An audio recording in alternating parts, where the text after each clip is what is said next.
today we're going to be talking about the rebound phenomenon, which is also called the Holmes rebound phenomenon. Essentially, we're checking to see if there's any cerebellar damage to see if she can regulate her opposing muscle groups.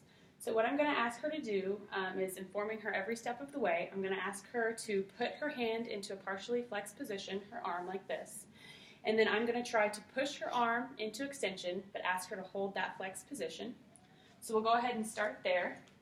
So you can put your arm in that flexed position. Perfect. I'm going to stabilize her at the shoulder, and I'm going to push her into extension.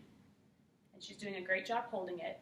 And without giving any indication or notification to her, I'm going to take my hand off.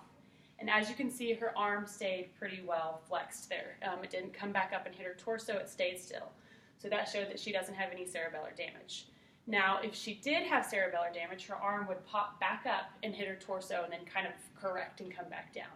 So this is what it would look like. She's going to show you guys what it would look like if she did have some cerebellar damage. So once again, we're going to start in that elbow flex position. I'm going to stabilize at the shoulder, push her into extension, and ask her to hold that.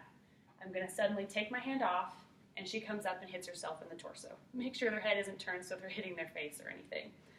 Another way you can test this is using other muscle groups in that arm-shoulder region.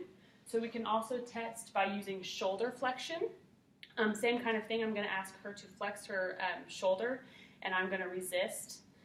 We can also do shoulder abduction, and I resist shoulder abduction.